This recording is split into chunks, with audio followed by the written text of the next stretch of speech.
Hi there, my name is Edd Brooks. I'm a chartered surveyor. I run the Middle East for Cushman Wakefield, formerly DTZ in the region.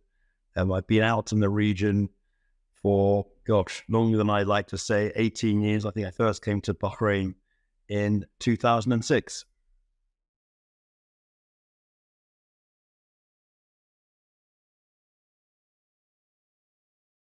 I think when describing the real estate market in Bahrain, I would say 2023 is all about subtle growth.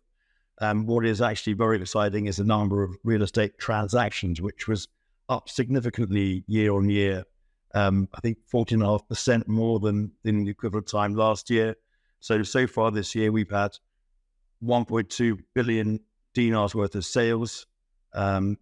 And that's made up of 11,500 transactions. And just look at some of those sub-markets in a little bit more detail. The residential market, looking at the mid to high apartment segment, rents have gone up a little bit, 2.5% year to date, although interestingly, prices have dropped by just over 1%. The villa market, quoting rents have softened by about 1%. Although sales prices have increased by 1%. The highest quoting rents is in the residential market, continue to be seen around capital governorates, although Maharak is beginning to close the gap, especially given the new high-quality assets in Diyar al-Maharak and Del Munia, which are being delivered. Looking at the office sector, that has seen some marginal growth. Vacancy rates have fallen slightly to about 26%. The main drivers being government and quasi-government entities who tend to be looking for larger floor plates, whilst there has been some increase from the demand from international firms who are typically looking for under 250 square meters. Looking at the retail sector, 70% of the malls that we've spoken to have recorded an increase in occupancy levels, and that's translated into a general occupancy level of about 72%. Best performing malls in terms of occupancy, it's Dragon City, The Avenues, and City Centre. Those three recorded the highest levels of occupancy.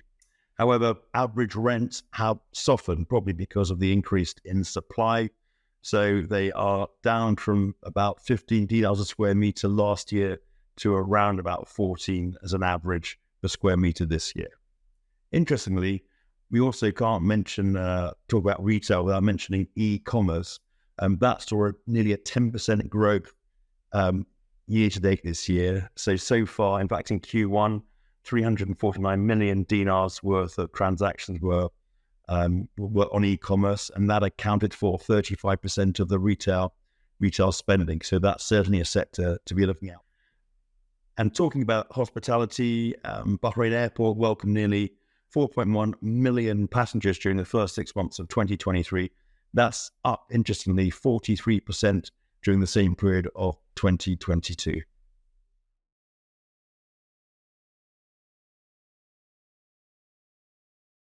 I think there's a number of recent trends to consider.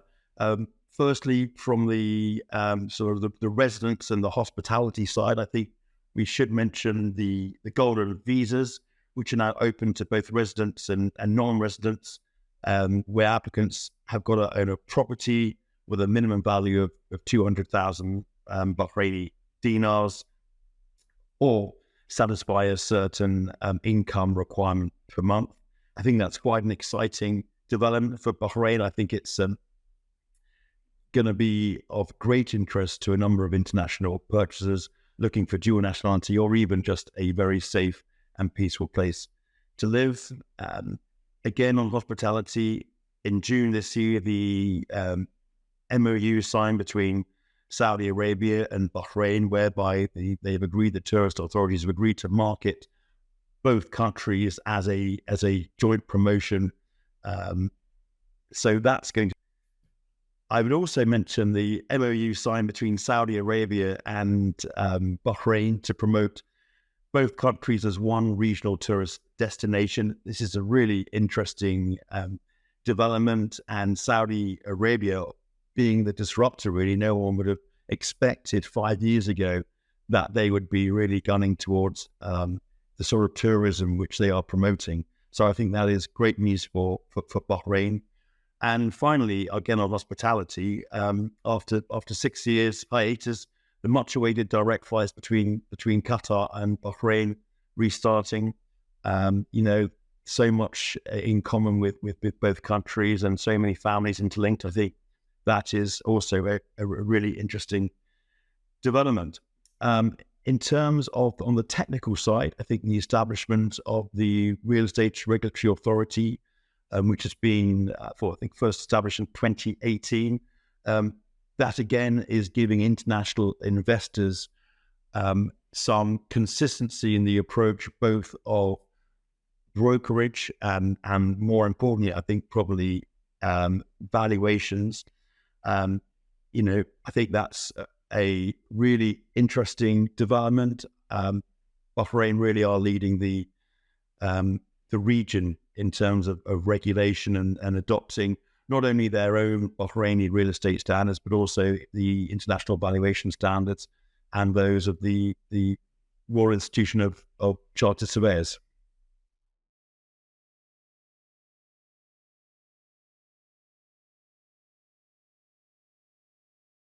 And regarding the challenges and the opportunities in the real estate market, I think, the challenges, obviously, interest rates, interbank rates in Bahrain, currently, coming up to 5.5%, cash rate 6.5%.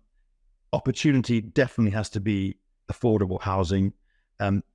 This is interesting because the high prices and the limited availability of land in Bahrain means that generally the kingdom's property developers have always concentrated on the luxury high end of the market.